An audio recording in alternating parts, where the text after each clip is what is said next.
Este jueves de investigadores se titula Conflictos y resistencias en comunidades indígenas.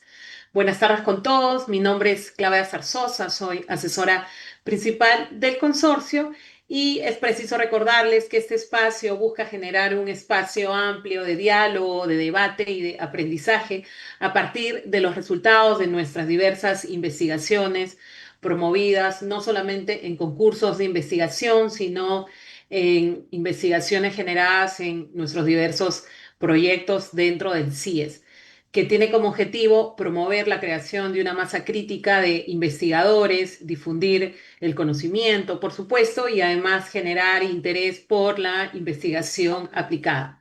En esta oportunidad, el panel completo es femenino. Las autoras van a profundizar, a contarnos más sobre la metodología, las fuentes estadísticas y la bibliografía que han usado en sus respectivas investigaciones. Eh, para ir en orden, vamos a iniciar agradeciendo, por supuesto, a todas las investigadoras presentes. Muchas gracias por su disposición a participar de este espacio. En este primer segmento, la investigación que vamos a compartir con ustedes se llama Cuidados y Territorio, el caso de la comunidad ayánica de Yanquibironi del sector San Carlos, de la selva central peruana, que es una investigación ganadora de nuestro concurso 2024 y que es un estudio antropológico sobre el cuidado, mujeres y territorios en esta comunidad ayánica, sobre los cuidados y sus sistemas de relaciones de poder que articulan saberes y prácticas. Y el aporte de esta investigación se centra en el entendimiento amplio que ofrece a la problemática del cuidado vinculada con el territorio, con la formación de líderes y nuevas generaciones en la transmisión de saberes, destacando la complejidad del tema y conectando los cuidados con otras áreas de vida de los pueblos indígenas.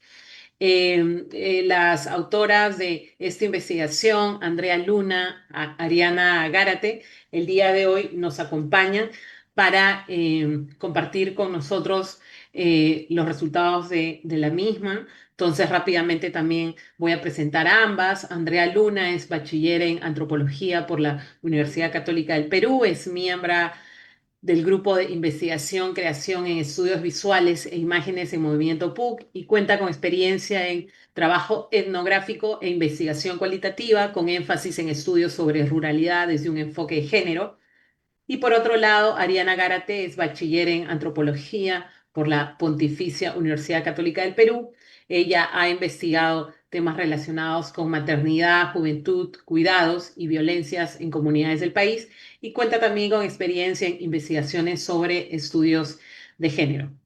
Entonces, dejo con ustedes por el lapso de 15 minutos a ambas investigadoras para que expongan su investigación. Adelante. Muchas gracias, Claudia, y muchas gracias al CIES por la oportunidad, pero principalmente gracias a la comunidad Yanquibirón, específicamente al sector San Carlos, por habernos permitido ingresar, por la confianza y sobre todo por la trayectoria con la que nos han recibido a lo largo de los meses que hemos estado trabajando ahí. No sé si se ve bien la presentación, si me podrían confirmar. Aparece una pantalla de cargando ya. Ahora sí se ve el PPT. Perfecto, muchas gracias. Cualquier cosa, si por algún motivo se traba o algo, nos avisan también para poder darle refresh.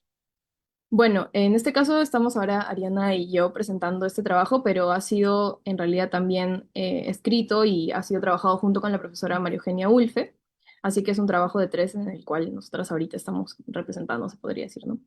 Y bueno, como bien ya nos presentaron, el título de esta investigación es Cuidados, Territorio y Violencias, el caso de la comunidad yánica Yanquibironi, específicamente el sector San Carlos de la selva central peruana. Y para empezar queríamos partir por uno de los productos que pudimos culminar a lo largo de este proceso, que es en realidad un video que creo que dice mucho más que lo que vamos a nosotras poder compartir en palabras, ¿no? Entonces, vamos a empezar proyectándolo y comentándoles que, de hecho, gracias a este apoyo también del concurso anual de investigación es que pudimos realizarlo y profundizar específicamente en esta investigación, porque nosotras ya veníamos trabajando con la comunidad Yanquibironi y con el sector San Carlos desde un poco antes. Entonces, un poco el contexto de este video es justamente también fruto del concurso anual de investigación. Entonces, compartiré y me avisan si se escucha también bien el sonido.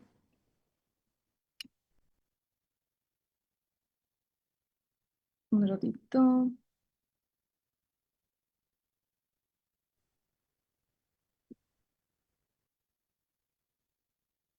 En la comunidad nativa sector San Carlos. Mi nombre es Enrique Casanto Mauricio. La verdad que yo soy alma chánica, legítimo, por eso mi nombre es Marina Avanti, que quede para la historia como una leyenda, una fábula, no sé, pero la cosa es que se quede para un recuerdo. La verdad que me gusta bastante aprender más, renacer como éramos antes, y además las músicas, eh, las, las hierbas naturales que en realidad nosotros utilizamos para nuestra curación, ¿no? También teníamos doctores, Chiripiari, Ayahuasquero, Camarampiatungari, en realidad teníamos. Pero ahora buscaremos la forma, cómo renacerlo a nuestros doctores, ¿no? La verdad que no debemos perder esa costumbre que en realidad nuestros antepasados lo hacían. En mi sector ya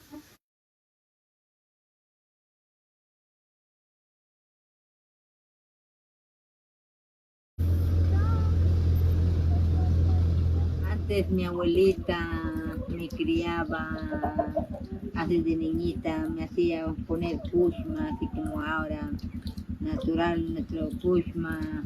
Y además también nos hacía comer, mi abuelita me decía, mi abuelita, vamos a ir al monte a buscar stobi para comer, porque era nuestro alimento. Entonces íbamos con mi abuelito a mirar para nuestro alimento, cortamos cogollo, y cortamos umpa, suri, y volvimos en la casa y chipamos, o si no cocinamos con asado de yuca, y eso nos alimentaba nuestra abuelita antes. Pero paita taita caro de paira ni San Carlos, paita tan caro de api ni San Carlos.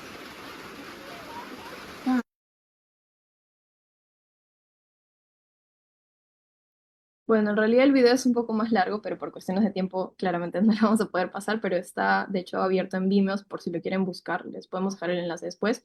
Y bueno, también para mencionar a la compañera que nos ayudó con el montaje, que es Silvana Alarcón, que también fue de alguna forma parte de este proceso, ¿no?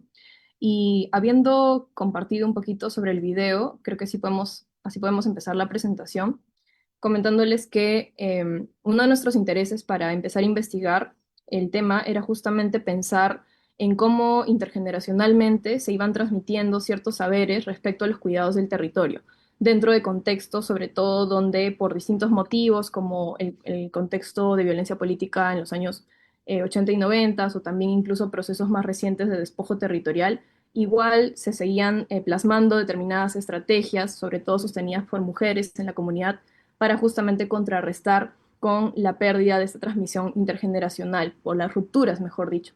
Entonces fue así que, digamos, empezamos nosotras a interesarnos por conversar con los distintos comuneros y comuneras y plantearles la posibilidad de poder trabajar ese tema y en realidad la recepción fue bastante buena y de hecho el video es parte digamos, uno de los productos de la investigación justamente porque ellos querían contar estas historias y querían sobre todo contrastar con cómo eran los tiempos de sus abuelos o abuelas y cuáles eran los aprendizajes o los saberes que todavía seguían perennes, ¿no? Entonces, dando un poco la introducción, voy a pasar para que puedas comentar un poquito sobre ya más la investigación en sí.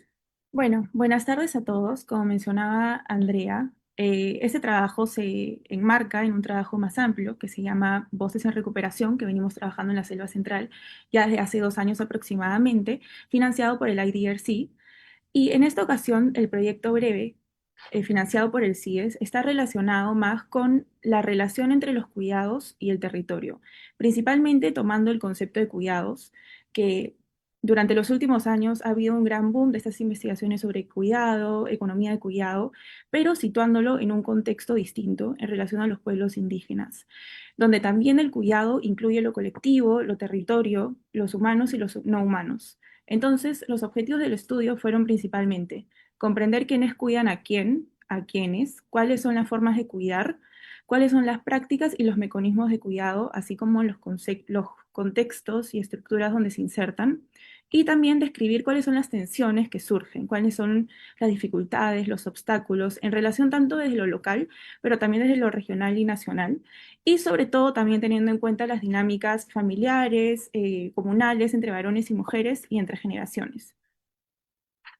Aquí tenemos, por ejemplo, una de las imágenes que es en la comunidad de San Carlos, en la Catarata Maranquiari.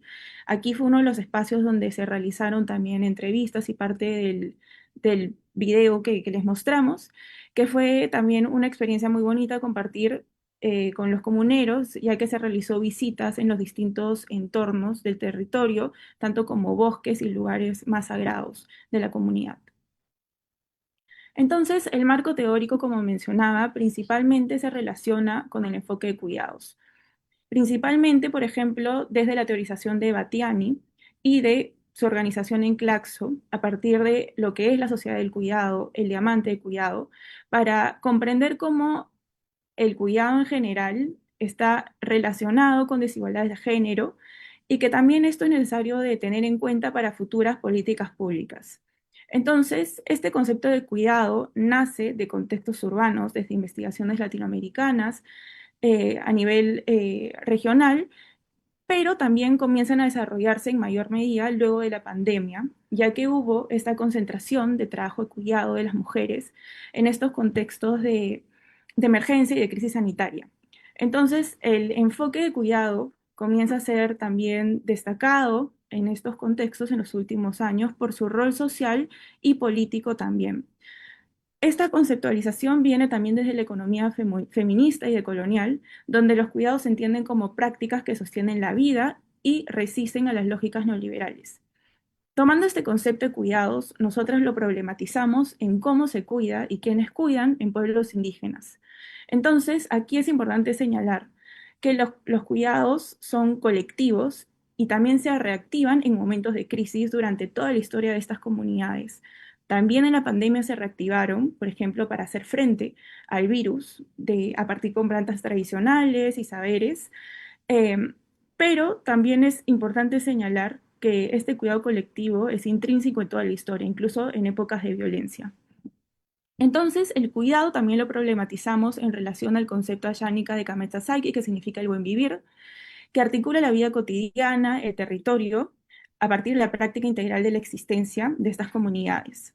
También aquí el cuidado es importante situarlo desde los saberes femeninos, de los conocimientos situados, corporales de las mujeres y sabias de estas comunidades, así como las redes de parentesco y relaciones afectivas que sostienen la vida. Aquí tenemos fuentes, por ejemplo, los trabajos de Ulfe y Vergara, de Espinosa, de Gómez, de Belaunde, entre otros.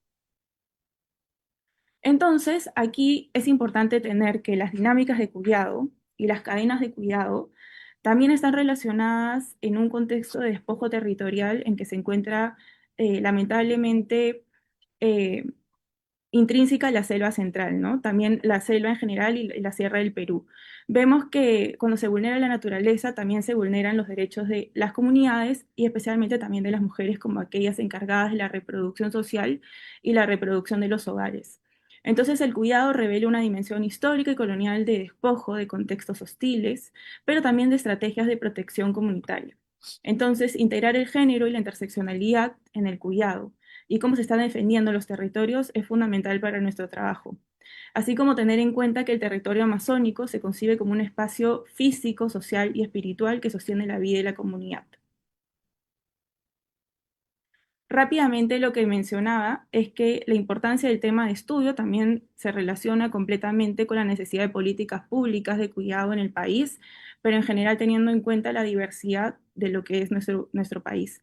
Entonces, los cuidados son sistemas de poder, de saberes y de prácticas, por esto es sumamente importante tener en cuenta los géneros, las generaciones y las diversas comunidades indígenas amazónicas del Perú.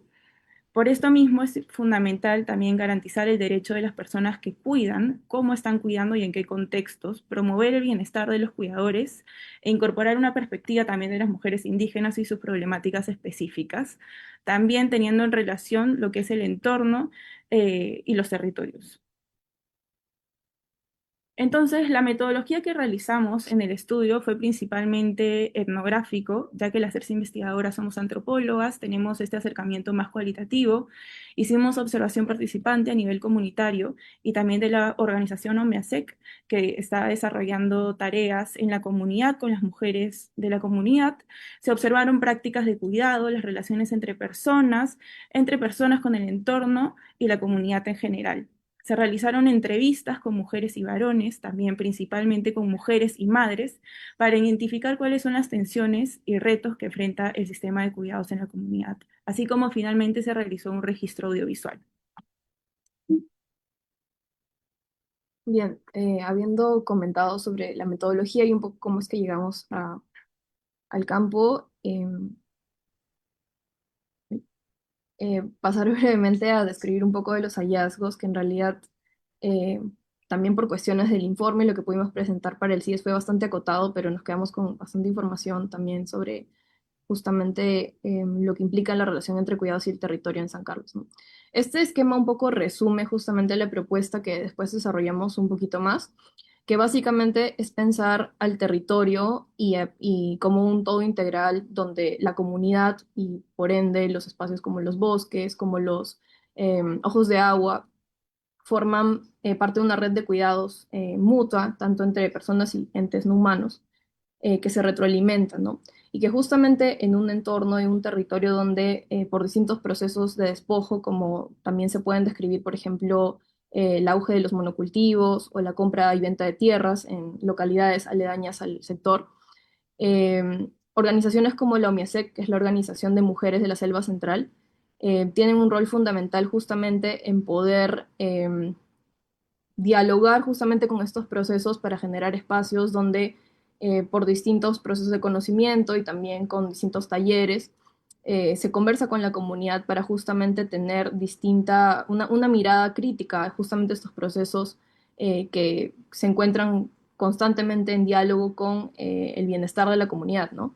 Y es así que se dan proyectos de distinta índole, ¿no? Por ejemplo, nosotros pudimos ver justamente dos proyectos específicos, ¿no? En la comunidad, que es el proyecto Pisigranjas, que en realidad es un modelo más que nada para la gestión de la alimentación dentro del sector, y por otro lado el proyecto de Bosque de Saberes. Y eso es un poquito en lo que nos vamos a centrar nosotras, más que nada en el proyecto de Bosque de Saberes, ya que justamente se relaciona con la propuesta, ¿no? Que queríamos ver cómo a través de estos espacios o de estos procesos también donde actores como por ejemplo la MIASEC interfieren, y se puede pensar justamente cómo se están, nos podemos preguntar cómo se están actualmente relacionando los comuneros y comuneras con, digamos, las premisas de necesidad de transmisión de saberes intergeneracionales, ¿no?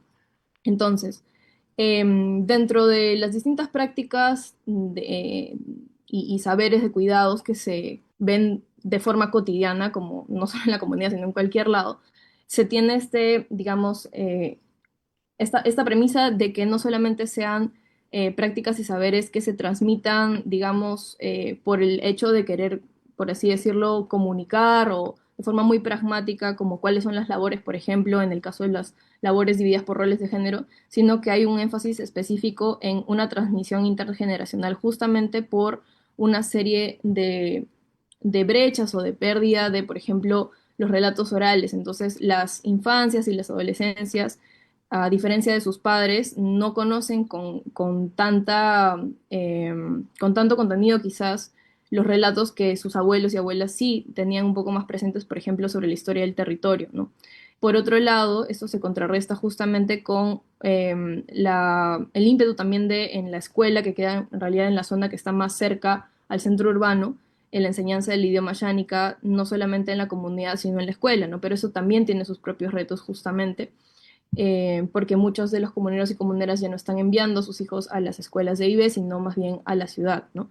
Y por otro lado están las enseñanzas prácticas sobre el beneficio del bosque y las plantas, ¿no? Plantas curativas, alimentarias y también plantas para la artesanía. ¿no? Entonces, en todo este proceso es que nosotros entendemos justamente cómo es que el rol de las mujeres, principalmente, pero no excluyente también de los varones, por supuesto, tiene como premisa el ser, digamos, engranaje para poder justamente transmitir toda esta serie de enseñanzas a los niños y niñas principalmente, ¿no? Y es una enseñanza bien práctica, no es una enseñanza meramente verbal, sino es más a través de el trabajo en las chacras, a través de la alimentación, de la identificación de las plantas y sobre todo el recorrido por el territorio. Y bueno, en ese contexto es que nosotros presentamos como algunos de nuestros principales hallazgos los siguientes, ¿no? Este manejo de espacios como por ejemplo el bosque de saberes y el cuidado de bienes comunes se retrata justamente en un contexto donde en la Amazonía también las alianzas, existen alianzas asimétricas entre organizaciones de mujeres indígenas y por otro lado organizaciones u ONGs, por ejemplo, con un enfoque ecofeminista quizás más occidental, ¿no? Es así que, por ejemplo, una organización como la OMIASEC muestra un esfuerzo colectivo para la defensa del territorio que justamente se contrapone muchas veces con estas enseñanzas que se pueden dar desde un enfoque con feminista más ONG, por así decirlo, ¿no? Y por así es así que, por ejemplo, la relación estrecha que tiene la organización indígena de la OMIASEC con la comunidad se empieza a gestar no solamente iniciativas como las que ya mencionamos, sino justamente fortalecer en lo que viene a ser, por ejemplo, conversar sobre cómo se puede defender el territorio y cómo se puede centrar una agenda, por ejemplo, para poder establecer linderos, como para poder hacer frente a la posibilidad de compra de tierras en las zonas aledañas, ¿no?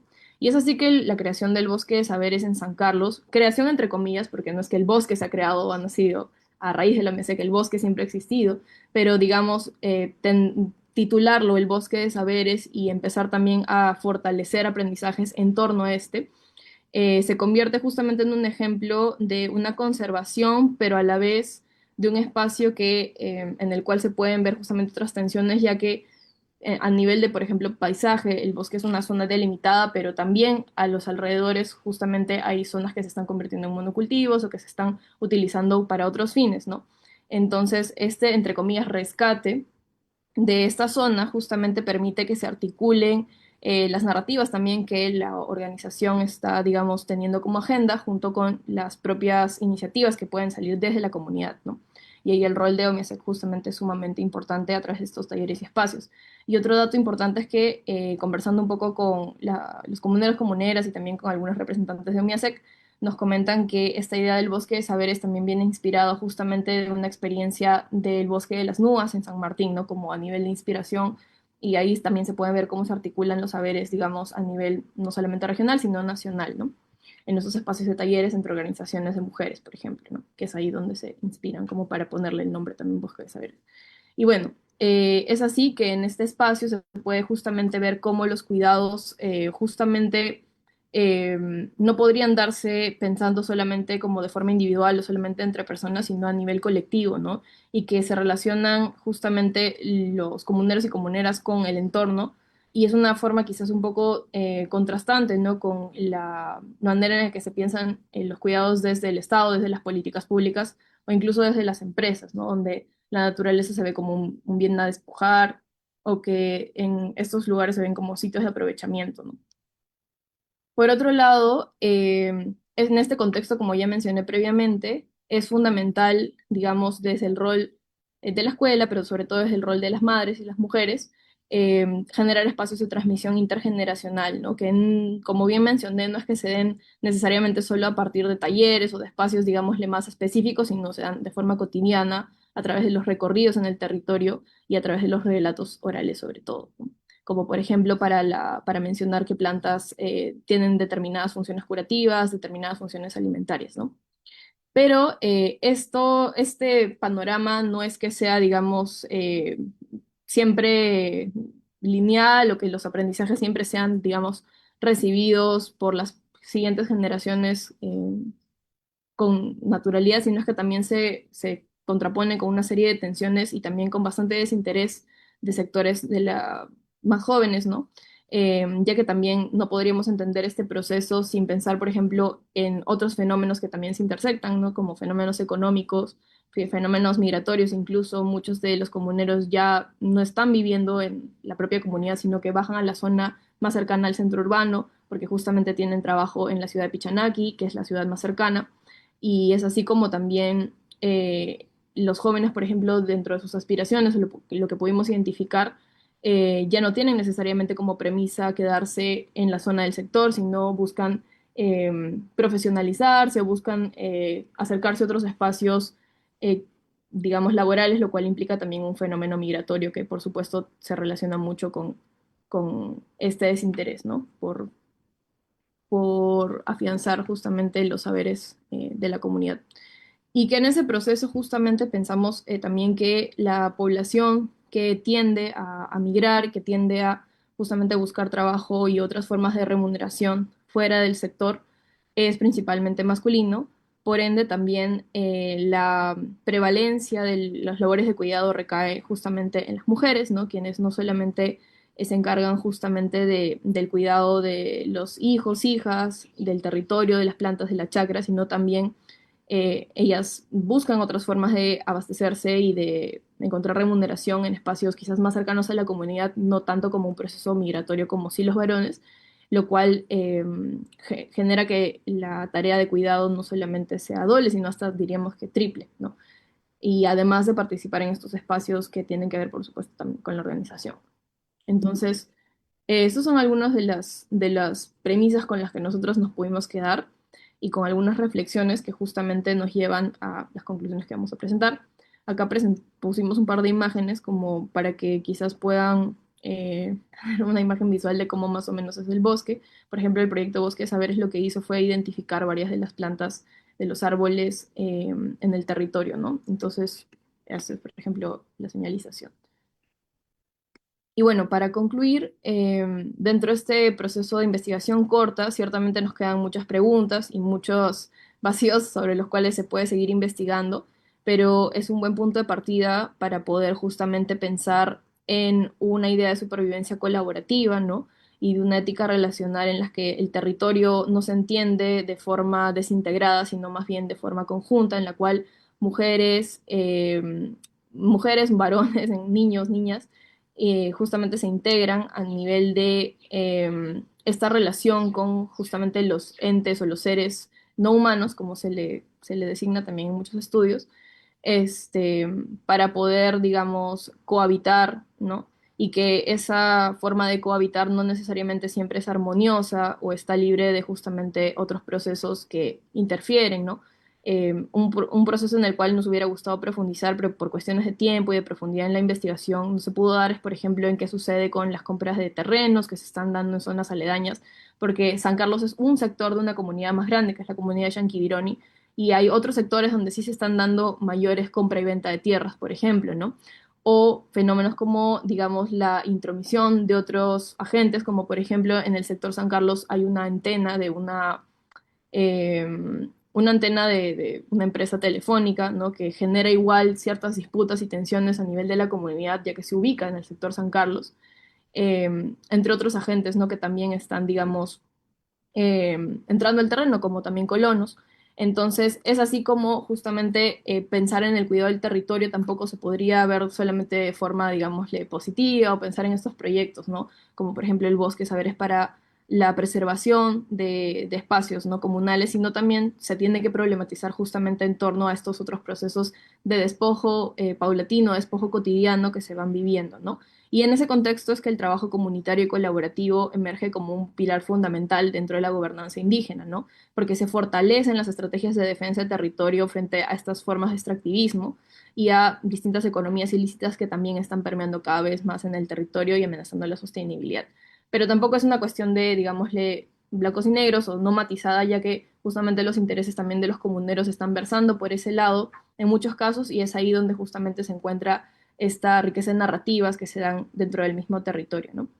Y bueno, dentro de todo, creo que una conclusión que puede parecer un poco obvia a estas alturas decirla, pero que sí es importante recalcar, es que dentro de este proceso igual las mujeres constituyen un núcleo fundamental del cuidado y del sostenimiento de la vida material familiar y territorial, ¿no? Pese a justamente una serie de desigualdades estructurales que se siguen enfrentando y hay espacios de reconocimiento y espacios de comunitarios como por ejemplo la organización que siguen teniendo una agenda para fortalecer, eh, digamos, la labor que tienen las mujeres dentro del territorio. Eso es todo y muchas gracias. Ah, y por último, no sé si Sí, tú quieres... esta es una imagen del proceso de evolución que realizamos de la presentación del video.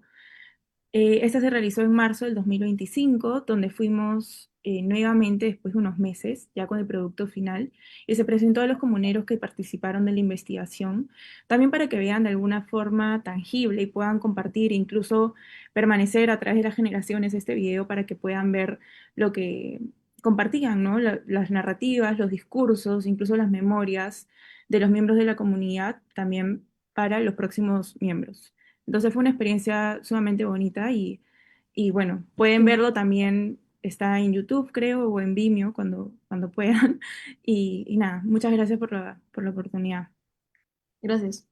Muchísimas gracias, Andrea y Ariana. Sí nos interesaría bastante compartir el video en nuestras redes sociales y plataformas, así que si por favor pueden ahorita compartirlo como mensaje en el chat del Zoom sería excelente para que, bueno, los presentes lo tengan y nuestra área de comunicaciones lo coloque en el sitio web destinado a la investigación, que en realidad, como recuerden, cualquier investigación del CIES, siempre se les pide a los equipos que nos informen de las diversas actividades de difusión e incidencia que tienen posterior al cierre, para nosotros ir documentando, apoyarlos en el rebote en nuestras plataformas, ¿no? Y conocer más sobre un mayor alcance y rebote e impacto, ¿no? Muchísimas gracias, Andrea, Ariana. En realidad es importante su trabajo, es una nueva manera de pensar en cómo nos organizamos como sociedad, en cómo finalmente como individuos nos reconocemos no solamente desde nuestro yo individual, sino desde esa construcción de lo colectivo y de una gobernanza que justamente vista desde lo colectivo probablemente tenga un impacto mayor, una responsabilidad compartida, ¿no? etc, etc. Muchísimas gracias por su presentación. Ahí acaba de compartir en el chat el video. Muchas gracias a ambas. Ahora, continuando con la segunda investigación titulada Los indígenas depravados, análisis de conflictos socioambientales en dos comunidades que trabajan oro en No, Madre. perdón, no, te has confundido, no es depravados, es depredados. ¿Y qué dije? Disculpa, no, no, Dijiste depravados, dije, depravados. ay, No. disculpa, depredados, ok. Esto fue fue ganadora de la categoría PRI, que es artículos elevados a revistas indexadas del concurso anual 2023. El Lucero ha seguido perfeccionando y haciendo incidencia con esta investigación que nos habla sobre la exuberancia de la cuenca del río Madre de Dios en el suroriente peruano, donde ha posicionado a la región como un lugar privilegiado de biodiversidad, por lo que en 1994 fue reconocida oficialmente como la capital de la biodiversidad del Perú, en donde la región se encuentra lamentablemente en una crisis ambiental a causa de los diversos impactos que ocasionan las actividades extractivas informales e ilegales sobre los ecosistemas acuáticos y el bosque tropical. Los antecedentes de esta tragedia se pueden rastrear en el proceso de colonización de la Amazonía peruana, que promovió el avance de distintos frentes extractivos y la constitución de una economía regional basada principalmente en esas actividades desde inicios del siglo XX. En las últimas décadas, el crecimiento desbordado de la minería informal e ilegal de oro transformó este espacio social y natural, multiplicando el número de conflictos sociales, en particular avasallando los territorios de los pueblos indígenas. Esta investigación está a cargo de Lucero Raimundo, quien es magíster en antropología social por la Universidad Federal de Santa Catarina en Brasil y también es licenciada en antropología por la Universidad Nacional Mayor de San Marcos. Sus investigaciones se centran en la etnología amerindia, las relaciones de género y el parentesco indígena en contextos de transformación social. Muchísimas gracias, Lucero Raimundo, y te dejo para tu exposición. Gracias, Claudia. Gracias al CIES y a las ponentes anteriores. Esta investigación es muy importante porque ganó el concurso del 2019, de finales del 2019, un proyecto breve, y la investigación iba a empezar en el año siguiente, que fue el año de la pandemia.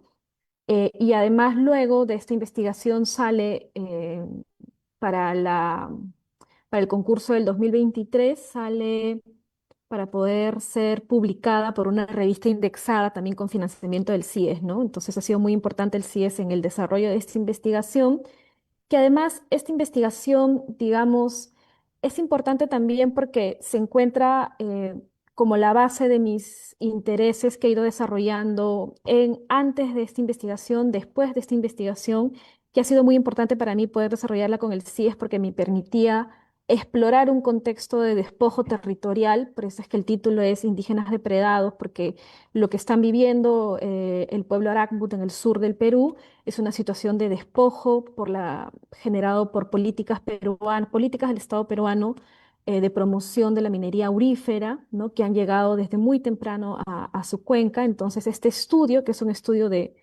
conflictos, de despojo, digamos, una historia de cómo el oro llega a ser una actividad económica usada posteriormente por los indígenas, por las familias indígenas como parte importante de su economía familiar. em, es bastante importante porque a mí luego me permite escribir una investigación sobre el parentesco, que es una cosa bastante importante en este contexto de cambios, ¿no? A mí lo que me interesa en esta investigación es poder comprender las transformaciones sociales que están sucediendo en la cuenca amazónica, en toda la cuenca amazónica, en particular en la Amazonía Sur, que están sucediendo y cómo, digamos, las personas desde sus territorios y desde sus bosques se envuelven y también forman distintos tipos de estrategia que no necesariamente son las estrategias que nosotros podemos catalogar como estrategias conservacionistas ni como estrategias a favor del bosque, pero que finalmente son estrategias que están rodeadas o son decisiones que están tomadas por múltiples factores, por factores de falta de estados de servicios públicos, por nuevas motivaciones, ¿no? Entonces, mi intención en esta investigación es poder comprender desde lo que está pasando y desde la perspectiva de los propios Harakmut este involucramiento que ellos tuvieron en el oro, ¿no? Entonces, yo antes de hacer esta investigación se propone también como la continuación de mi tesis de bachiller, perdón, la tesis de licenciatura. em, y esta investigación, perdón, voy a darle, acá está, voy a darle seguir. Esta investigación se propone comprender porque buena parte de la literatura que existe sobre conflictos socioambientales en el Perú y sobre todo en la Amazonía no colocan en el centro a las poblaciones indígenas y a las poblaciones locales afectadas, ¿no? Que muchas veces tienen relaciones bien complejas también con procesos extractivistas como la minería, por ejemplo, ¿no? Suelen ser estudios de conflictos socioambientales más pensados en un marco institucional, más pensado en términos globales y no tanto desde cómo desde los territorios indígenas se viven estos procesos de cambio. Entonces, una de las cosas importantes en este trabajo para mí, como yo ya venía de una relación de trabajo de campo de 3 meses con los Harakmut, para mí era muy importante entender, digamos, cuáles eran los orígenes y las dinámicas de los conflictos que se daban en dos comunidades Harakmut, en Madre de Dios, en el río Carene, que son la comunidad de Puerto Luz y San José. Em, este es un mapa de las comunidades, ellas están en el río Carene, y ahora les voy a explicar por qué me parecía importante entender estos conflictos, ¿no? Primero porque las comunidades Harakbut, a pesar de que están reconocidas desde muy temprano, desde los años 80 han sido reconocidas y sus territorios han sido titulados, son comunidades que han venido sufriendo la afectación de la llegada de varios mineros en sus territorios. Yo creo que todos hemos tenido noticias sobre cómo se desarrolla la minería en la Amazonía, que es una minería completamente, digamos, devastadora de los árboles, devastadora del bosque. Es, digamos, una minería que tiene un alto impacto sobre el agua, sobre los bosques, sobre las trayectorias de los animales, ¿no? Eh, y entonces los territorios Harakbut se encuentran en el medio de estos conflictos ambientales. Entonces el propósito era saber cómo ellos también, eh, digamos, cómo ellos piensan sus conflictos, cómo ellos tejen estrategias para resolver sus conflictos, ¿no? Y cómo ellos han sobrevivido o son parte de un conflicto que les ha venido desde afuera desde los años 80 y hasta ahora cómo han ido llevando su relación con la minería, ¿no? Entonces, una información básica de las comunidades, estamos hablando de comunidades que tienen una de ellas, San José de Carene, tiene aproximadamente 350 personas. El censo no recoge una información certera de cuántas personas viven en las comunidades, porque sabemos que tienen muchos problemas metodológicos en zonas rurales y en zonas campesinas e indígenas. Y en la comunidad de Puerto Luz, donde el censo recoge 252 personas, son aproximadamente 1000, ¿no? Ahora, como son comunidades que se dedican a la minería, también son comunidades que tienen un trayecto y una movilidad constante y siempre están yendo de sus casas a sus campamentos y es posible, esa es la razón por la que puede haber una información tan baja sobre el número poblacional. Son comunidades que no cuentan con servicios públicos de agua, desagüe. Hace poco les llegó el funcionamiento, el fluido eléctrico del proyecto Sangabán de Cusco, pero siempre es un fluido eléctrico con bastantes problemas, ¿no? Hay escuela inicial primaria en San José y en la comunidad de Puerto Luz y secundaria. Y la actividad que los propios Harakbus realizan sobre minería se puede considerar una actividad bastante heterogénea. Hay familias que hacen una minería semi-mecanizada y hay familias que hacen una minería artesanal. Entonces, bueno, el trabajo de campo de esta investigación iba a empezar en el 2020, que fue justo el momento de la pandemia, y por todo lo sucedido a partir de marzo, la investigación cambió un poco su marco metodológico. Se había planteado una investigación etnográfica, pero como yo ya había tenido, digamos, un contacto y una relación con las dos comunidades, fue un poco más difícil, pero se pudo hacer algunas conversaciones y algunas entrevistas a distancia. Yo tenía ya en mi poder algunas actas comunales, algunos registros documentales de las propias comunidades para poder entender también cómo, digamos, institucionalmente intentan resolver. Y una cosa muy importante es que en la investigación también se hizo un análisis de sistemas SIC para poder permitir ver el nivel de deforestación y el nivel de concesiones mineras que existe al interior de territorios indígenas, ¿no? Bueno, los principales resultados, digamos, hallazgos de la investigación eh, son varios. Yo creo que podríamos hablar de unos cuatro organizados primero en una comprensión histórica que nos va a permitir entender por qué hay ciertas comunidades, los Harakbut ahora, posiblemente los Awajún también, pero por qué hay ciertas comunidades indígenas que se plegan a las actividades extractivas, aún siendo altamente nocivas para el medio ambiente, depredadoras porque se comen todo el bosque que encuentran, pero cómo es que estas actividades terminan siendo una alternativa para ellos, ¿no? Luego voy a hablar también de los conflictos que encontré con distintos actores en el escenario minero, en el escenario de la minería de oro en Madre de Dios, y algunas estrategias que las propias, así como hablaban las compañeras, algunas estrategias que las propias personas cuyas organizaciones aún están muy debilitadas, pero que algunas personas tratan de impulsar desde el día a día y desde el cotidiano para salir de la dependencia del oro, ¿no?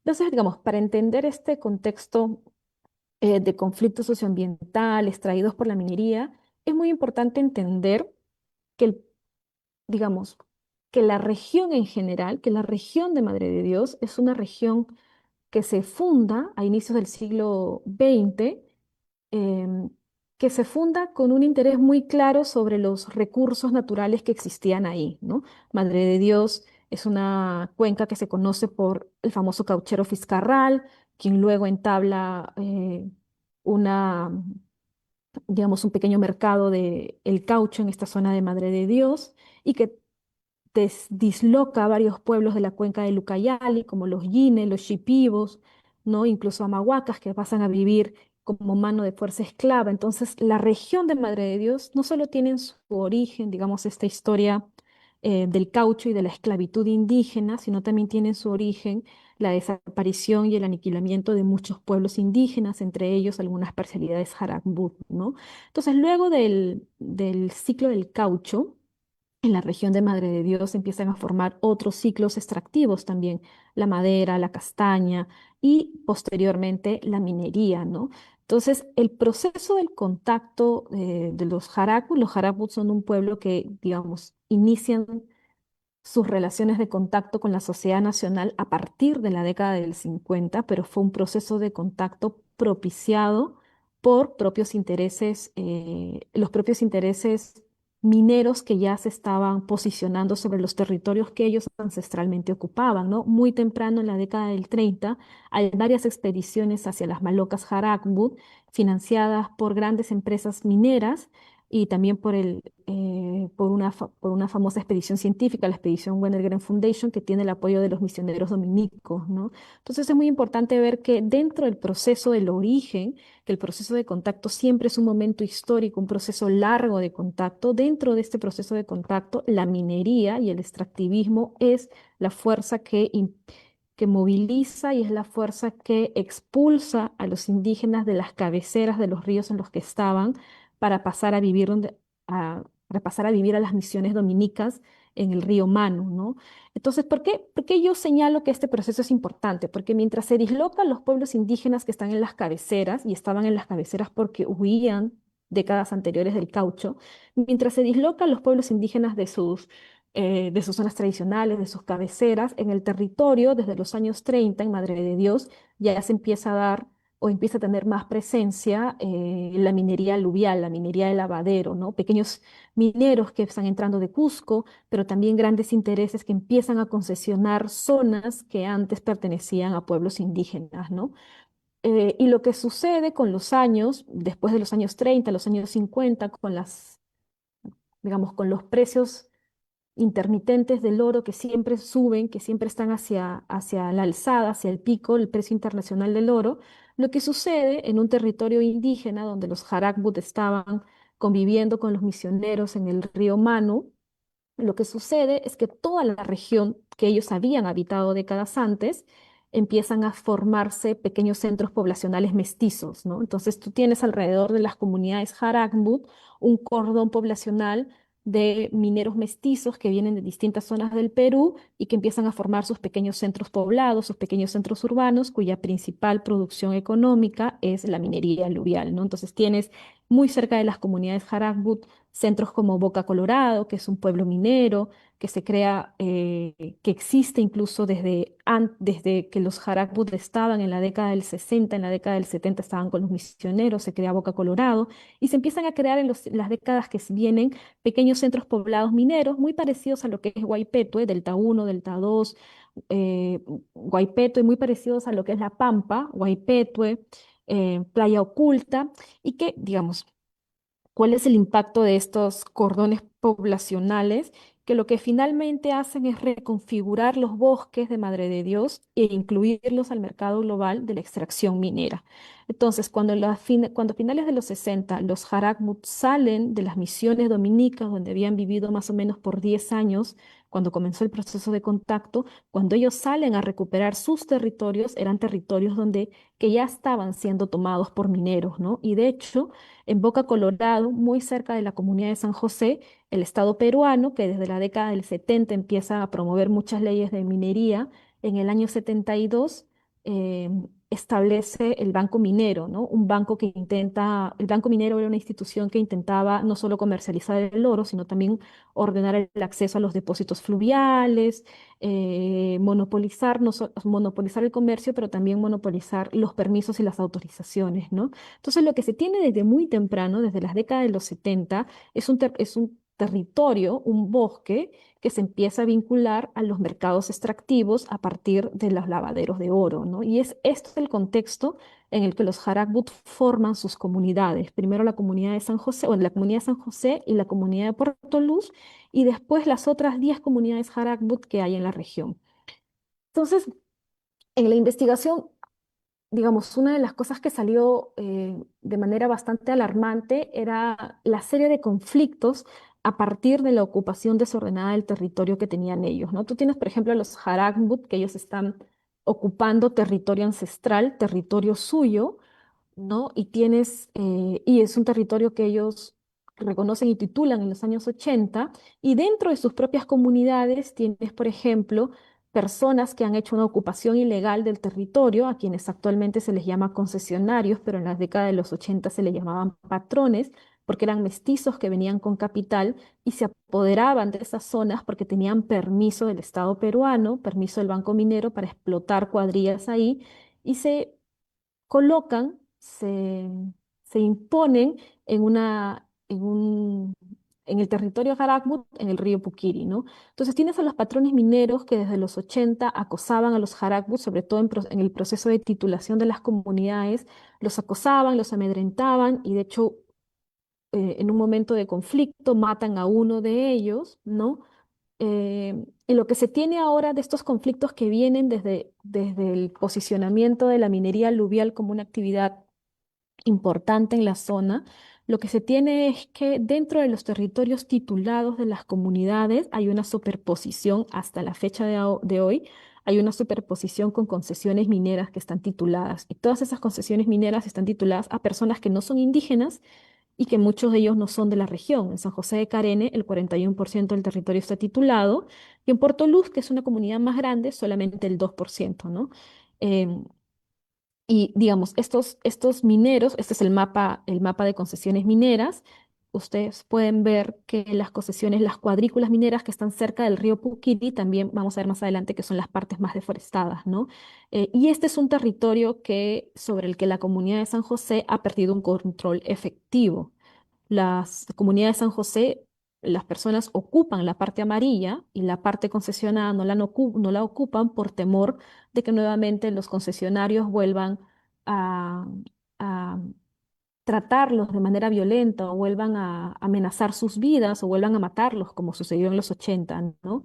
Entonces, sobre esta superposición minera, eh, se encuentran otros conflictos también que trae la minería. Por ejemplo, ahorita estamos hablando de concesiones mineras y de personas que tienen un permiso de acceso al subsuelo, pero no tienen un permiso de acceso al suelo, que para hacer minería tú necesitas primero tener el permiso de la superficie, que te la tienen que dar las comunidades locales o los dueños del suelo, ¿no? Pero además la minería trae otro tipo de cambios.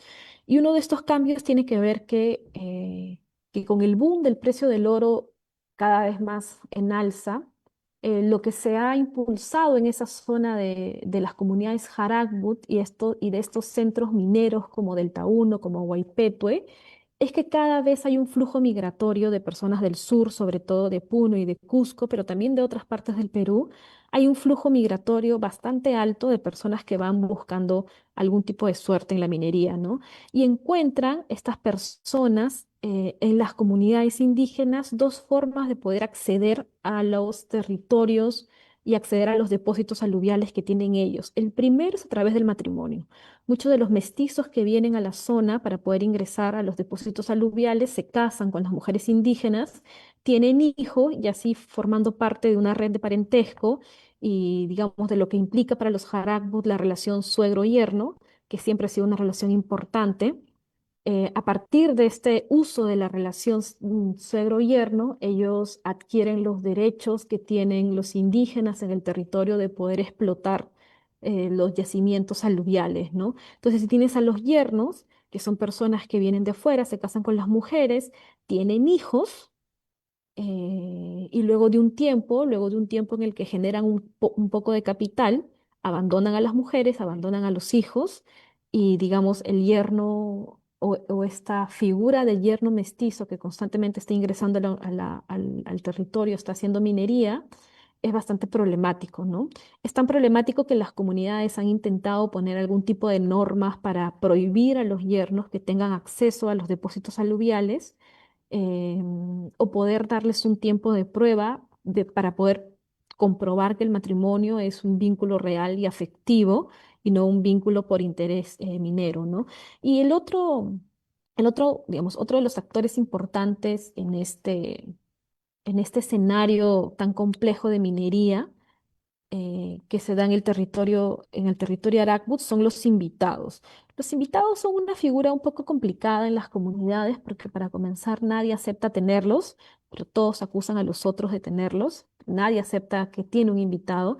Un invitado es una persona mestiza a la que se le alquila el acceso a los depósitos por una regalía o un pago que puede ser del 10% de lo que sacan, puede ser... eh, que de 7 días que hacen minería, un día ese oro recuperado sea para el, el invitador, el indígena que vive ahí, ¿no? Entonces tú tienes a varios de esos personajes que generan una suerte de conflicto cotidiano. Tienes a los yernos. Los yernos, a diferencia de los invitados, son una figura un poco más, digamos, difícil de poder controlar porque las personas, digamos, tienen muchas reticencias de poder negarles el acceso a los depósitos porque finalmente el dinero que genera el yerno es un dinero para los hijos, al menos mientras los yernos vivan en la comunidad. Entonces muchos suegros y muchas suegras aducen que si negaran a los yernos de hacer minería, si negaran a los yernos de hacer minería, entonces los nietos y las esposas no tendrían acceso al dinero, ¿no? Entonces esa es una de las principales razones. Con los invitados las cosas son un poco más claras. Usualmente los Harakbut que tienen invitados son Harakbut que no pueden hacer minería porque no tienen los recursos económicos, no tienen el capital para poder comprar las máquinas, para poder comprar la bomba de agua, para poder comprar el petróleo. Entonces, como necesitan capitalizarse, usan esta figura de invitar a un mestizo para que pueda trabajar en su territorio y pagarle una regalía, ¿no? Con los invitados digo que la cosa es un poco más clara porque finalmente, cuando hay un conflicto, los invitados los echan de la comunidad o cuando la comunidad decide retomar el control sobre su territorio, sobre sus yacimientos, sobre los bosques, porque recordemos que los yacimientos están debajo de los bosques. Para poder acceder al yacimiento, tú tienes que deforestar el bosque, ¿no? Entonces, cuando intentan recuperar el control de estos bosques, la comunidad fácilmente puede echar a los invitados, puede negarles el acceso, ¿no? Siempre hay una cuestión complicada porque los invitados finalmente revelan que la minería termina siendo una actividad que genera diferenciación económica al interior de la comunidad. Por un lado tienes indígenas Harakbut que tienen motores para hacer minería y tienen un mayor acceso al dinero, sus economías son más rápidamente monetarizadas, los hijos pueden estudiar y tienes otro grupo de indígenas que no pueden tener esos grandes motores por diferentes razones, porque tienen un menor manejo del castellano, porque son mayores, em, o porque no tienen el suficiente capital social con los mestizos para poder negociar préstamo de dinero, para poder adquirir las máquinas para hacer minería. Entonces lo que finalmente se genera en la comunidad es que de un lado tú tienes a, a personas que son un poco más autónomas económicamente porque hacen minerías con sus motores y tienes personas que no pueden hacer minería pero dependen de un invitado, es decir, dependen de un mestizo que hace minería en su territorio para poder acceder al dinero, ¿no? Y finalmente son estas las familias que tienen más necesidades económicas y que su acceso al dinero tampoco está tan asegurado con los invitados, porque los invitados también son personas que constantemente están buscando hacer tretas para no pagar, están buscando disminuir un poco el monto de negociación, o hay momentos en que no pagan porque se han enfermado. Entonces siempre es una relación bastante complicada la que se tiene con el invitado porque los acuerdos no se respetan, ¿no? Entonces, este tipo si bien la minería entre los Harakbut, porque de hecho, fui muy rápido que me olvidé contar que a partir de la década de finales de los 70, los Harakbut han empezado a incluir la minería como una actividad importante, ¿no? Entonces las familias tienen motores pequeños, motores grandes, donde hacen minería al interior de sus comunidades, ¿no? Y emplean para esto parientes, amigos o algunos mestizos también de la zona que vienen, porque todo eso es un corredor minero. Es un corredor minero en el sentido de que lo que transita y la movilidad, hay movilidad de fuerza de trabajo, hay movilidad de recursos, de insumos para hacer minería. Entonces los Harakbut que hacen minería en la zona que hacen minería en sus comunidades, pueden obtener mano de obra de los centros de los centros poblados mestizos, pueden obtener recursos, insumos para la minería como la gasolina de la zona. Entonces tienes a estas comunidades que buscan hacer minería porque es el único acceso seguro al dinero. Y el único acceso seguro al dinero que te permite además poder llevar a tus hijos a estudiar porque para los Harakbut uno de los valores más importantes asociados al dinero es la educación superior de sus hijos, ¿no? De otra manera, no hay ninguna posibilidad de que los hijos puedan estudiar. Estamos hablando de que ellos habitan una zona donde todo es minería, donde todo el cordón minero, digamos, está súper cerrado y actividades agrícolas no son lo suficientemente rentables y además no tienen entrada en el mercado las actividades agrícolas. Los centros mineros que existen alrededor de las comunidades Haragbut son centros comerciales que ya tienen sus redes de abastecimiento de productos agrarios. Entonces los Haragbut no tienen una entrada en el mercado. En el único mercado que ellos tienen algún tipo de entradas en el mercado de los peces, ¿no? De la comercialización de los peces o la comercialización de las gallinas, de algún tipo de animal comestible, pero los productos agrícolas no son productos demandados en la zona. Entonces, la minería es la única actividad que te puede asegurar ese ingreso económico, porque además las comunidades, San José no tiene secundaria, y poder mandar a tu hijo a la secundaria es que lo tienes que llevar a la ciudad de Puerto Maldonado. Y llevarlo a la ciudad de Puerto Maldonado implica que el niño que está 6 horas, implica que tú vas a tener que pagarle un cuarto, una alimentación y otros gastos al hijo para desplazarlo hasta la ciudad para que pueda terminar. Entonces, hay un vínculo muy importante entre minería y educación, ¿no? Que es un vínculo que aún está todavía pendiente de explorar. Pero bueno, entonces lo que yo decía es que los invitados reflejan este tipo de diferenciación económica que se da en las comunidades y los yernos son más estos sujetos de la afinidad que son siempre potencialmente ambiguos, potencialmente peligrosos, ¿no? En fin, eh, algunas de las estrategias indígenas para la defensa territorial o al menos para el control de la situación minera tiene que ver, por ejemplo, eh, con con distintos de estos actores, ¿no?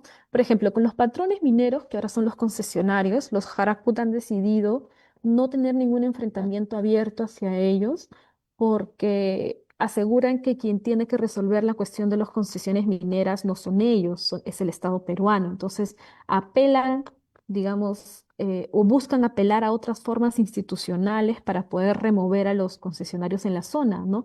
Por un tiempo han estado trabajando con sus organizaciones, algunos líderes, algunos presidentes de las comunidades han visto las maneras de poder cuestionar estas concesiones mineras que se han dado sin ningún proceso de consulta, y para ello tienen el ejemplo de la comunidad Tres Islas, que llevó el caso al Tribunal Constitucional.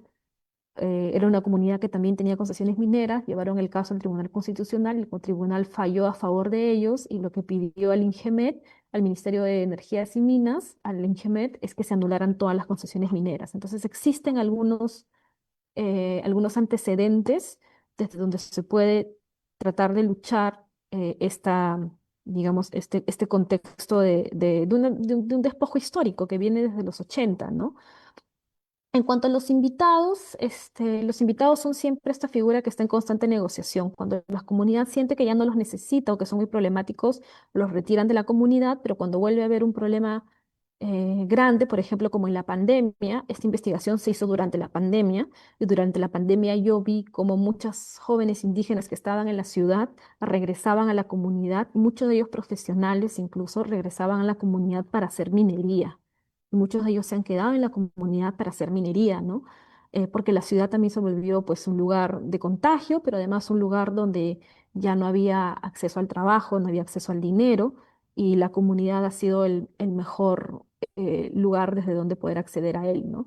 Ahora, también el oro tiene esta capacidad de poder reterritorializar. Las comunidades Harangbut tienen pocos, digamos, el flujo migratorio hacia la ciudad se da más que todo por los hijos que van a estudiar o por los hijos que van a trabajar, pero los padres o una capa más gruesa de adultos se quedan en la comunidad trabajando. Hay una suerte de reterritorialización que trae, ¿no? Y otra de las estrategias que también hacen las propias comunidades desde el día a día es que como ellas mismas han podido observar, la única manera de involucrarse en el mercado minero es a partir de o ser productor o ser extractor de oro, que es lo que ya hacen, pero como ellas tienen una dependencia del dinero del dinero que obtienen a través de la venta del oro, y ellos están intentando salir de esta dependencia porque están en un proceso de alta deforestación. Ellos han dado cuenta también que su único rol en el mercado que podría rendirles algún fruto es a través de productores de carne de pescado, de pescados o de aves, ¿no? Entonces muchas familias están usando la minería como una fuente de ingreso para poder poner pequeños negocios, poner pequeñas piscigranjas, pequeñas granjas de aves, ¿no? Y poder abastecer al mercado minero que está en la zona y poder salir un poco de la dependencia del oro. Desde sus organizaciones, por ejemplo, ellos son parte de Coairima, que es la Federación de la Parte Alta de Madre de Dios y de FENAMAT, y también son parte, ellos están en la zona de amortiguamiento de la Reserva Comunal Amaracairi, que la Reserva Comunal Amaracairi es, digamos, una reserva comunal generada y hecha por el esfuerzo de los líderes Harakbut, que estaban viendo que el problema de la minería era cada vez más difícil de controlar y se dieron cuenta que la titulación de comunidades, lejos de detener estos procesos de despojo minero, lejos de detenerlos, digamos, se seguían dando sin ningún tipo de control. Entonces ellos pensaron que la mejor manera de proteger ahora sí los bosques era a través de otra figura, ya no la comunidad, sino la reserva comunal.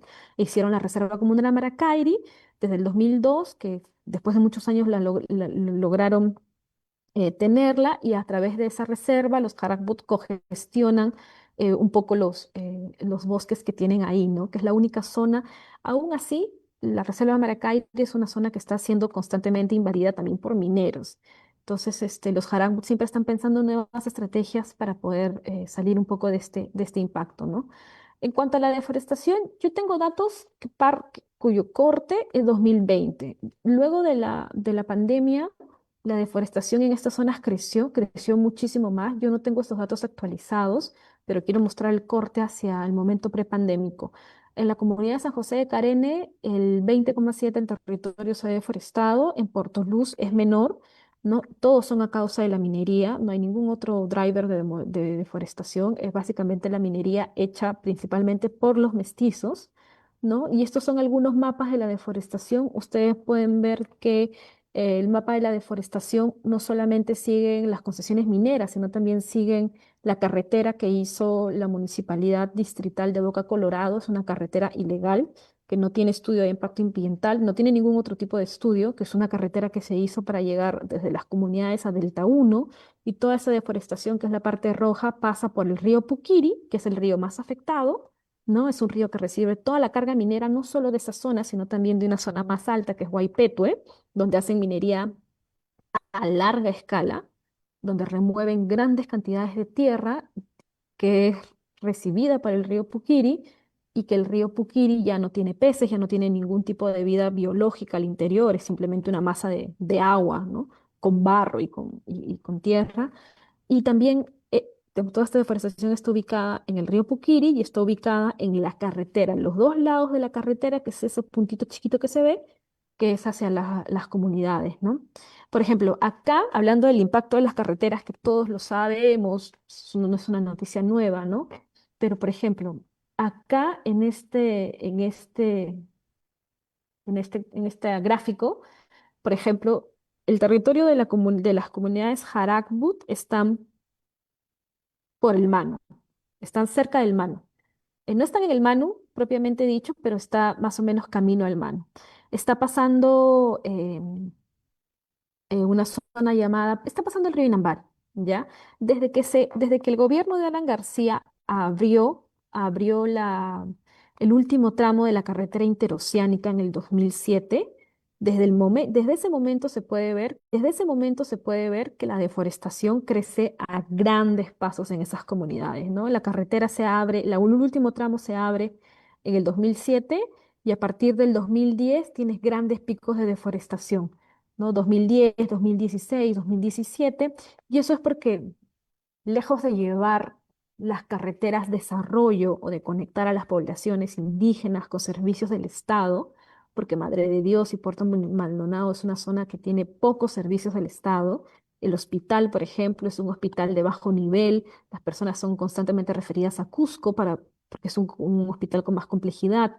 Eh, Lejos de poder llevar estos servicios o acercar a los ciudadanos indígenas a los servicios públicos, lo único que genera las carreteras de la zona es minería, ¿no? Deforestación, minería, actividades extractivas, madera, y ahora digamos, hay un peligro un poco más grave en la zona, que las comunidades mineras que están ahí, como Boca Colorado, se está abriendo una carretera del poblado minero Boca Colorado hacia el río Manu.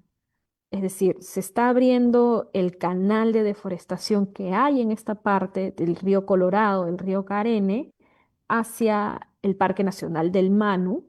Es una carretera que tampoco tiene permisos hasta donde yo entiendo, si es que no me estoy equivocando, es una carretera muy problemática que tampoco tiene estudios de impacto ambiental y es una carretera que está siendo promocionada sobre todo por los intereses mineros que hay en la zona, que va a conectar el Parque Nacional del Manu con toda esta insania minera que hay en la zona, ¿no? Entonces, bueno, estas son algunas imágenes del río Puquiri, es así como el río Puquiri se ve, es un paisaje lunar, no hay bosque en la zona y se ven muchos montículos de tierra abandonados, llenos de agua, ¿no? Y bueno, ese era un poco lo que quería compartir con esta investigación que me parecía muy importante hacerla también en el CIES porque una de las cosas que no había en la literatura antropológica ni en la literatura más histórica era qué había sucedido con los Haragbut. No se sabía, digamos, habían varios estudios de los Haragbut, es un pueblo que ha recibido bastante atención en los años 80 y luego paulatinamente se ha ido como dejando de lado, salvo por los trabajos de algunos profesores como Dani Pinedo, pero no hay unos estudios sistemáticos de qué es lo que sucede. Uno no puede ver las transformaciones sociales que ha ido viviendo este pueblo después de los 80, ¿no? Entonces, por eso me parece importante que haya este tipo de investigaciones que también pueda servir para otro tipo de investigadores que tienen algún interés en poder comprender estos estas complejas luces y oscuridades de los procesos de transformación que hay en algunos pueblos indígenas como ellos, ¿no? Entonces, bueno, Dakichi, muchas gracias. Yo me quedo hasta acá. Bien, muchas gracias, Lucero. Claudia se ha tenido que retirar porque tenía una reunión pendiente, pero bueno, yo igual me quedo a cargo de la moderación.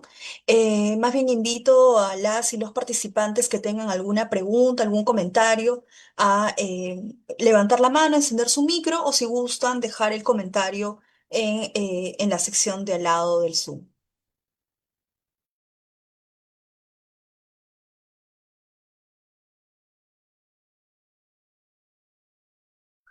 Sí, adelante, Andrea. Hola, muchas gracias Lucero por tu exposición, ha sido súper, súper completa y súper bacán escucharte. Yo sí tenía una pregunta para Lucero, entonces de repente podría empezar por ahí.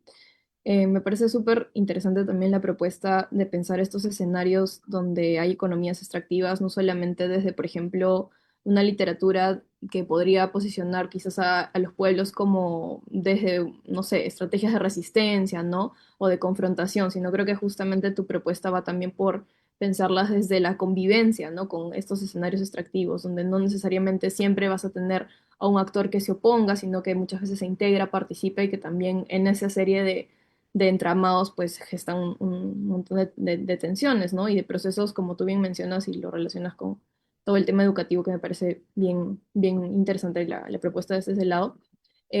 Quizás, y aquí me corriges si es que me equivoco, recientemente el pueblo Harakbut ha, digamos, se ha organizado para un autocenso, si mal no recuerdo, este año.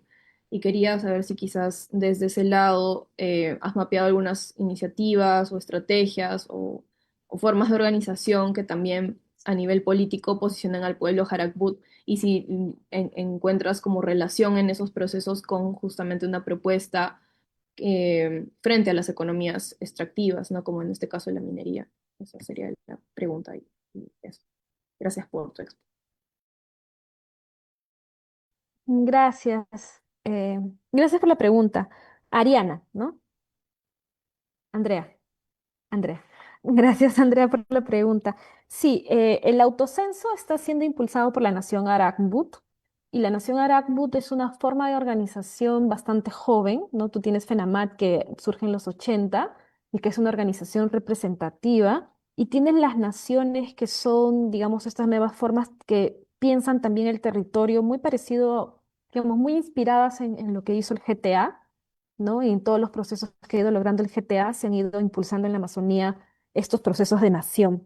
El autocenso a mí me parece importante porque no existe, para comenzar, cualquier política tiene que partir siempre de saber quiénes son y dónde están, ¿no? Y esa información no existe, no es una información actualizada. Los censos tienen una información muy aproximada, pero que es bastante baja, que no refleja ni siquiera es aproximada, perdón, no refleja un número cercano de los que ellos habitan. Y yo tengo entendido, porque sigo un poco estos procesos, de que ellos necesitan tener también certeza de cuántos son. Cada vez la comunidad ha ido creciendo bastante, ¿no? Y ellos necesitan poder situarse desde digamos, desde las organizaciones como Nación Arakbut. Yo sé que ellos están abogando por un territorio que vaya más allá de las comunidades nativas, no un territorio integral, y tienen algunos esfuerzos de planes de vida, por ejemplo, que han estado haciendo con FENAMAT, algunos documentos de gestión para poder que las propias comunidades puedan diseñar cuáles son esas actividades económicas, aun cuando son extractivas, actividades económicas que puedan seguir siendo realizadas con cierto cuidado también, ¿no? Eh, el tema minero, sinceramente, es un tema muy delicado. Es un tema porque para comenzar implica una actuación del Estado peruano. Son concesiones que son ilegales y son concesiones que deberían ser eliminadas. Ya existen antecedentes legales sobre eso. Ya existe el gobierno regional de Madre de Dios, en una de sus últimas zonificaciones indicó que ninguna minería dentro de comunidad nativa puede ser sujeta de proceso de formalización. Entonces, ninguna comunidad indígena va a poder formalizarse. Ninguna comunidad indígena que hace minería en Madre de Dios va a poder formalizarse. Y eso es un problema porque las comunidades hacen minería. Entonces, como hacen minería, lo que se está haciendo es obligarlas a seguir trabajando bajo la ilegalidad, ¿no? Entonces, ahí hay digamos, ahí desde el Estado hay como múltiples cabezas que piensan y hacen cosas distintas sobre la minería. Yo no sé cómo habrán resuelto esto de la zonificación, pero hay comunidades que se han visto, por ejemplo, la comunidad de Cotsimba, que es una comunidad eh, que es Arakbut, pero creo que también es Shipiba. Ellos estuvieron trabajando por muchos años su proceso de formalización. Tenían algunos invitados que estaban ayudando a eso para poder también diseñar sus instrumentos de gestión ambiental. Cuando sale la zonificación, ellos pierden mucho dinero porque habían invertido en este proceso, ¿no? Entonces, lo que finalmente se está haciendo es que las comunidades puedan trabajar minería al borde de la ilegalidad. Pero yo decía que esto de la minería es un tema bien delicado porque la minería en la Amazonía, al menos como se plantea ahora, es bien difícil que no deforeste, porque todos los depósitos aluviales, o sea, se trabaja minería en los ríos, ya que los ríos sufren este tipo de, de que se transforma su cauce, la forma del cauce va siendo transformada con la minería, se remueven tierras, pero la minería desde hace varias décadas se trabaja al interior de los bosques, porque esos son los antiguos lechos de los ríos, ¿no? Ríos que eran hace millones y millones de años, y ahí está el oro. Entonces, toda la actividad minera implica siempre deforestación. Y ahora no solo implica deforestación, sino implica cavar cada vez más profundo, porque el oro tiene un peso y el oro cae. Entonces, ya no solo deforestas, sino casi como si fuese Cerro de Pasco, vas cavando más al fondo, más al fondo, más al fondo. Entonces, digamos, bajo ese escenario de la minería, yo entiendo que también las organizaciones indígenas se posicionan en contra de ese tipo de depredación que hacen, pero también tienen que buscar algún tipo de puente en común porque las comunidades no tienen otra forma de acceder al dinero, al menos como están las cosas ahora. Y creo que finalmente la salida de la minería no recae tanto en territorio indígena, sino recae en cuáles van a ser las políticas que se va a hacer en general para la minería en la Amazonía, ¿no? Entonces, creo que sí hay organizaciones intentando plantear alguna salida para la minería. Creo que también hay mucha, como yo también tengo muchas preguntas, ¿no? De qué hacer, como muchas preguntas sin responder para ellos mismos, ¿no? ¿Qué hacer con estas comunidades que hacen minería? ¿Cómo las involucramos al trabajo? Les proponemos nuevas actividades productivas, actividades alternativas? Creo que hay mucho de eso, pero a mí me parece bacán que la nación tenga este empeño primero de generar un poco de información sobre ellos, sobre lo que están haciendo, ¿no? Y ver finalmente cómo pueden promover. Creo que la salida en ellos y una de las cosas que ellos proponen es promover actividades alternativas, productivas. No decirles dejen de hacer minería porque eso no va a suceder, al contrario va a generar resistencias, no decirles dejen de hacer minería y pónganse a hacer castaña o pónganse a hacer cacao, ¿no? Eso no va a suceder, pero sí proponerles de que hay otros caminos para salir de la dependencia, como piscigranjas, como cultivos más dirigidos, más estratégicos, ¿no? Y bueno, eso, Andrea.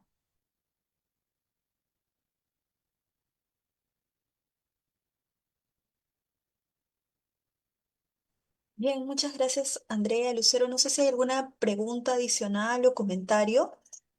Eh, Si no hay una pregunta, yo también tengo una para el equipo de Andrea y Adriana, Genial, gracias, que Lucero. Adelante. me pareció muy interesante porque ustedes mencionaron muchos conceptos de la teoría del cuidado, ¿no? Que pensada en contextos más occidentales, y luego trajeron esta idea del cuidado al vínculo en la Amazonía que tiene que ver con el parentesco, ¿no?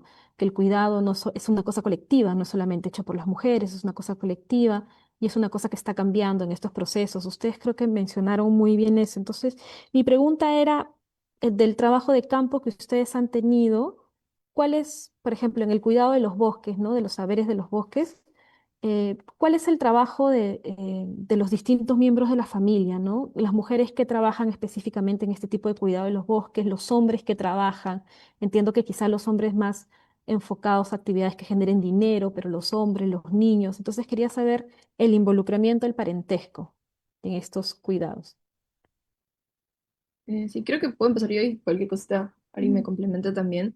Sí, ciertamente es un trabajo que hasta cierto punto siento que se puede entender como generalizado por un tema de, por ejemplo, uso de fuerza, ¿no? Hay actividades dentro de, por ejemplo, el cuidado de la chacra que involucran, digamos, el cargar más peso y ciertamente, pues, en la cotidianidad se escuchan muchas expresiones y también se observa cierta división de roles, ¿no? Cuando se trata, por ejemplo, de cargar con más peso, ¿no? Pero en general las actividades dentro del cuidado del bosque tienen identificados roles no solamente pues a nivel de parentesco, sino también a nivel de figuras específicas, como por ejemplo sabios y sabias, abuelos y abuelas, que tienen, digámosle, mayor conocimiento sobre la ubicación de determinadas plantas, por ejemplo, cuando hablamos de espacios como los bosques, ¿no? Pero si pensamos en la chacra y digamos, espacios de cultivo, ¿no? A nivel familiar comunal, ciertamente como creo que el criterio principal para la división del trabajo es la fuerza, ¿no?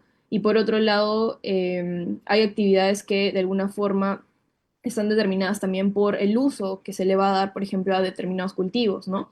Hay cultivos que sí tienen como fin, digamos, que se puedan vender, ¿no? No es una venta, pues, de un cultivo extenso para nada, sino a nivel bastante reducido, por ejemplo, dentro de los mercados en la ciudad de Pichanaki o también en la zona baja de Yanquibironi, que es la que está más cerca de los centros urbanos, ¿no? Porque para esto San Carlos quizás no hemos especificado mucho esto, pero la comunidad de Yanquibirón es bastante grande en su extensión territorial y el sector de San Carlos es quizás de los que se quedan más lejos con respecto a la zona que está más cerca a la carretera, ¿no? Entonces, cuando por ejemplo se trata del trabajo cotidiano, las mujeres son quienes principalmente se quedan, por así decirlo, en las chacras realizando los trabajos más de cosecha, ¿no? De cuidado, pues, de las plantas que son más para el rubro alimentario, ¿no? Y más bien es el trabajo de los varones de poder llevar los alimentos para poder comercializarlos, ¿no? Es un comercio igual bastante reducido,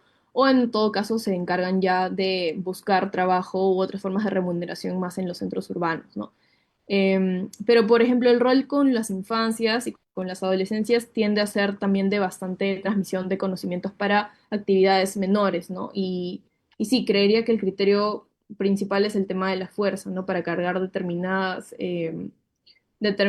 plantas o determinadas herramientas incluso que podrían ser comprendidas como un poco más peligrosas, pero en general, más allá del espacio, por ejemplo, de las chacras y de los cultivos para la alimentación, están estos espacios comunitarios, también institucionalizados por el organismo, en este caso es la Organización de Mujeres, que ciertamente pues se transitan con los sabios y con las sabias, ¿no? Principalmente, eso no es excluyente, pero principalmente son quienes sirven también como guías, ¿no? Para poder justamente orientar a las generaciones más jóvenes que ya, digamos, por una tendencia también a migrar, a estudiar en la zona baja o también estudiar en la ciudad, eh, pues han perdido bastante de esta dinámica del caminar el territorio, ¿no? Como sí la narran, por ejemplo, las generaciones de los abuelos y las abuelas, ¿no? Los mayores en este caso en la comunidad.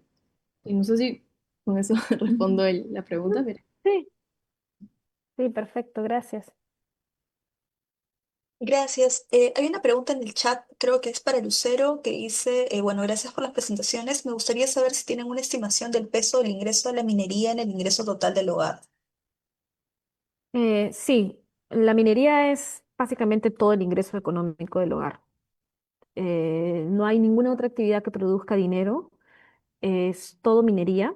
No hay venta de artesanías porque no hay desarrollo de capacidades de las mujeres para que puedan por ahí ingresar. La minería también es una actividad familiar, o sea, a pesar de que es un trabajo muy masculino, de mucha fuerza, ¿no? Las mujeres siempre están involucradas de alguna manera. A más pequeño sea la minería, digamos, a más artesanal o a más semiartesanal sea, las mujeres siempre tienen una vinculación mucho más fuerte con la minería. Incluso en motores más grandes también. La mujer a veces acompaña al trabajo a sacar piedras, acompaña a comercializar el oro. Las mujeres en muchas oportunidades yo he visto que ellas administran el dinero, el hombre las vende el oro y las mujeres tienen el dinero, la mujer decide qué comprar, ¿no? Es la mujer la que tiene el dinero. Pero todo el dinero es producido a partir de la minería. Ahora, ¿cuánto gana una familia? ¿Cuánto puede ganar una familia? Depende mucho de un montón de cosas, no es variado. Tienes familias, sobre todo jóvenes, ¿no? Conformados por esposos jóvenes que pueden tener motores grandes y generar mucho, mucho dinero, mucha rentabilidad para poder tener incluso casas en Puerto Maldonado. Hay ese tipo de minería indígena también. Hay gente que tiene grandes motores que puede sacar 30 gramos de oro, 40 gramos de oro y puede acumular mucho dinero. También la minería es muy costosa porque tú necesitas pagarle a tus trabajadores, necesitas pagar la gasolina, si se malogran, o sea, hay un costo muy elevado también de la producción. Sin embargo, la mayoría de las personas tienen motores más pequeños, más rudimentarios. Y esas personas, digamos, el nivel de ingreso que saquen dependerá de si primero necesitan emplear trabajadores. Porque si necesitas emplear trabajadores, el 25% del oro que tú saques va a ser para ellos, ¿no? Tú corres con los gastos además de alimentación y de hospedaje de esos trabajadores, ¿no? Tú les tienes que dar desayuno, almuerzo y cena. Pero si no empleas mestizos, puedes trabajar con tus hijos, ¿no? Entonces ya ahí la ganancia entre todos se reparte de otra manera. Si tienes hijos en el colegio, también es un poco más complicado. Si tienes hijos más pequeños, digamos, cuánto puedan sacar depende del tipo de motor y del tipo de personas que están organizadas para trabajar, ¿no? Entonces siempre es un escenario completamente heterogéneo. Pero yo diría que la mayoría de las familias tienen un ingreso que les permite vivir bien, no holgadamente, digamos, que les permite como que un padre trabajar en la ciudad con un sueldo de la ciudad, sin la necesidad de desplazarse hasta la ciudad, sino estando en su comunidad, ¿no? Pueden vivir como con un sueldo mínimo, un poco más de un sueldo mínimo, 2.000 soles, pero digamos, para 6, 7 hijos es muy variado, ¿no? Y hay familias también que no hacen minería y sus ingresos dependen de, o sea, hay familias que hacen minería muy ocasionalmente, ¿no? A la semana una vez hacen minería, entonces tienen un poquito de dinero, pero viven más de las cosas de la chacra, ¿no? Entonces, o tienen un invitado, pero bueno, es eso, el espacio es heterogéneo. Bien, bueno, entonces en vista de que no hay otros comentarios o preguntas, vamos a ir cerrando la sesión. Muchas gracias a todas y a todos por asistir a esta nueva edición de Jueves de Investigadores. Gracias, por supuesto, a nuestras expositoras, Andrea Luna, Ariana Gárate, Lucero Raimundo. Y bueno, desde el CIE siempre los invitamos a seguir nuestras actividades, nuestros proyectos, nuestras publicaciones en nuestro sitio web, en nuestras redes sociales. Y bueno, ya nos veremos en una próxima edición del Jueves de Investigadores que será el siguiente mes. Gracias. muchas gracias. Muchas Gracias, gracias. Lucero, también.